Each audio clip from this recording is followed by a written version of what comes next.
Pernah nggak sih kalian ngalamin ini?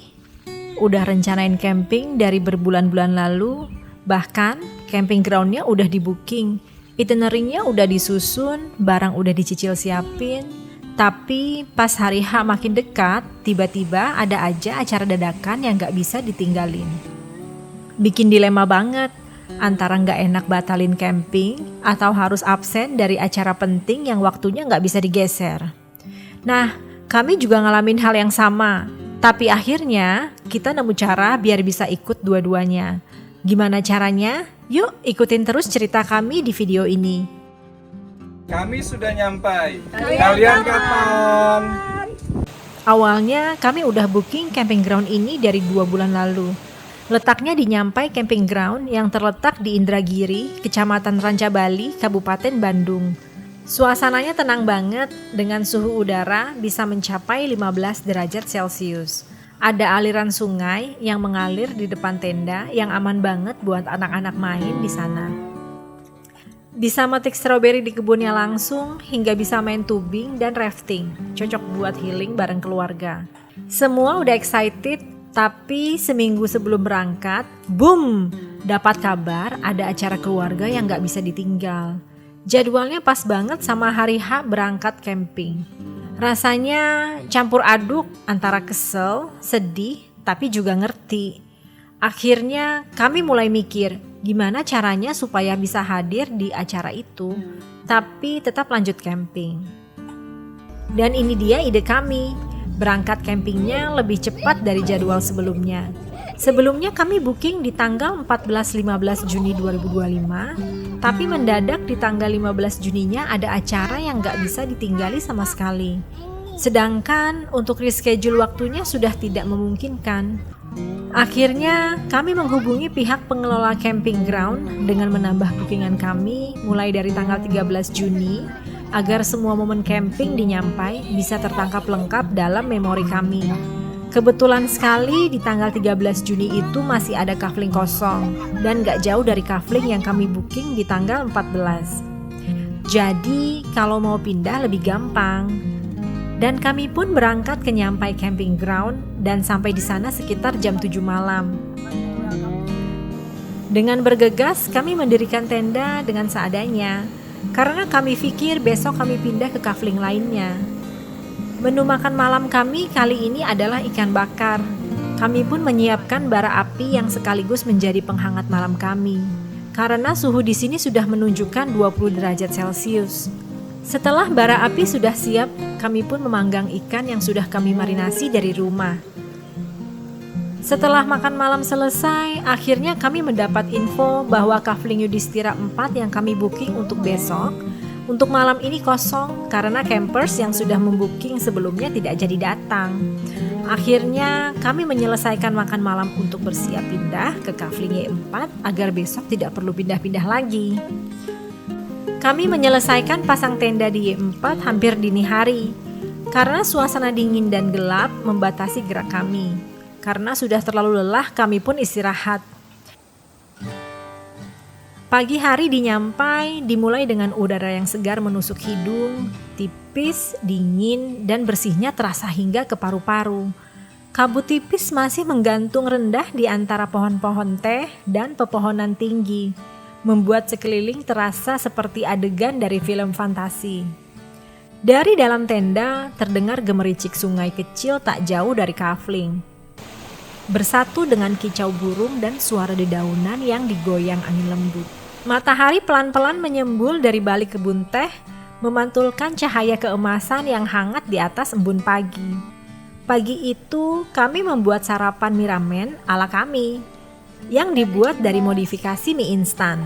Ditambah kreasi kami hingga terlihat seperti mie ramen.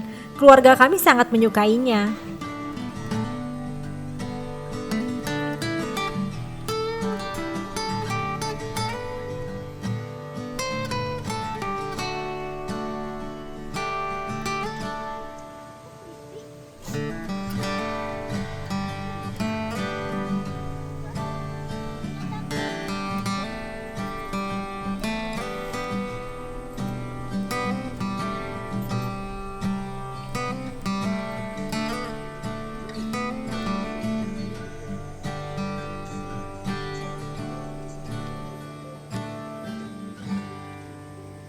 Pagi itu, setelah sarapan ringan dan secangkir teh hangat, kami memulai perjalanan kecil menuju puncak Nyampai, sebuah jalur hiking ringan menyusuri kebun di sekitar camping ground. Langkah demi langkah kami menapaki jalan setapak tanah perkebunan teh yang dengan jalur menanjak pelan dengan suguhan hamparan kebun teh yang tertata rapi, hijau, segar, dan sejuk dipandang. Anak-anak tampak semangat, sesekali berhenti untuk mengambil gambar dan video cantik. Sepanjang jalan, udara segar terasa semakin murni dan panorama terbuka perlahan. Kami saling menyemangati, bergurau, dan menikmati setiap langkah. Tidak ada target waktu, hanya niat untuk sampai bersama-sama. Sekitar 20-30 menit mendaki santai, kami sampai di sebuah pondok kecil di puncak Nyampai, tempat favorit untuk menikmati panorama. Dari sana terlihat seluruh area Nyampai, aliran sungai kecil di bawah, dan kabut tipis yang masih menyelimuti lembah. Langit biru mulai terbuka, menyambut dengan sinar matahari hangat. Kami duduk bersama dan menikmati momen tenang. Hanya kami, alam, dan rasa syukur atas kebersamaan itu.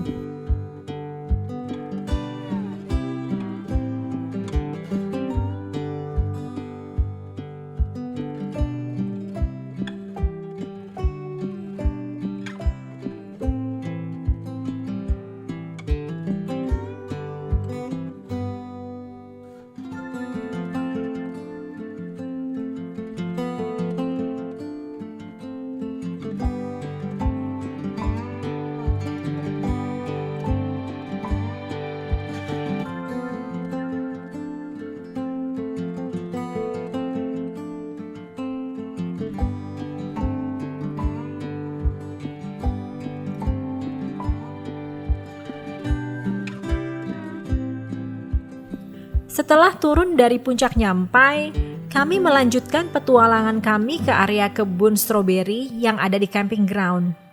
Langit masih cerah, angin lembut berhembus dari kebun teh, dan matahari pagi menyinari deretan tanaman stroberi yang tersusun rapi dalam bedeng-bedeng tanah hitam subur.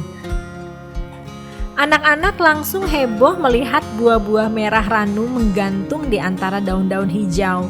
Tangan-tangan kecil itu berlomba mencari stroberi paling besar dan paling merah. Sesekali terdengar teriakan, ini yang gede banget. Dan langsung diikuti tawa lepas. Kami diberi keranjang kecil dari plastik dan mulai metik satu persatu, memilih yang sudah matang sempurna dan langsung mencium aromanya. Tak hanya anak-anak, kami pun ikut terbawa suasana. Ada sesuatu yang menyenangkan dan damai dari memetik buah sendiri di tengah udara pegunungan yang segar. Semua terasa sederhana tapi membahagiakan. Setelah selesai, hasil petikan kami ditimbang dan bisa dibawa pulang sebagai oleh-oleh. Tapi sebagian sudah habis dimakan di perjalanan pulang ke tenda. Sungai di Nyampai ini kecil, jernih, dan cukup dangkal. Jadi aman untuk anak-anak main bebas. Airnya dingin, seger banget, dan mengalir lembut di antara bebatuan besar yang tersebar alami. Begitu kaki pertama kali nyemplung, dingin tapi menyegarkan. Kami bawa baju ganti, sandal jepit, dan ban tubing yang kami sewa dari Nyampai. Di dekat lokasi sudah disediakan penyewaan ban, tinggal pilih ukuran yang cocok. Anak-anak langsung ngacir duluan, naik ke ban dan nyoba nyusur sungai pendek di bagian yang arusnya tenang. Tubingnya nggak ekstrim, justru itu yang bikin cocok banget buat keluarga. Jalurnya hanya beberapa puluh meter, cukup buat ketawa-tawa sambil meluncur pelan mengikuti arus. Tawa, cipratan air, dan suara gemericik sungai berpadu jadi satu. Bahkan orang dewasa pun susah nahan godaan untuk ikutan main. Kami semua basah kuyup, tapi hati rasanya penuh. Setelah puas main air, kami duduk di pinggir sungai, jemur badan di bawah matahari siang sambil ngemil dan cerita-cerita. Akhirnya, walau sempat dilema, kami bisa juga ngelewatin dua hal penting dalam satu akhir pekan.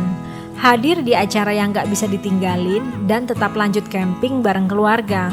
Capek, iya, tapi semua itu terbayar dengan momen-momen kayak gini. Ngobrol bareng tanpa distraksi, main air bareng anak-anak, tidur di bawah langit penuh bintang. Jadi, buat kalian yang mungkin pernah atau sedang ngalamin hal serupa, semoga cerita ini bisa jadi inspirasi bahwa dengan sedikit usaha dan kompromi, kita bisa tetap hadir di dua dunia yang sama pentingnya.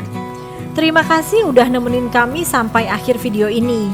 Kalau kamu suka konten-konten keluarga dan camping kayak gini, jangan lupa like, tulis pendapatmu di kolom komentar, dan tentu aja subscribe. Sampai jumpa di petualangan isi tenda selanjutnya.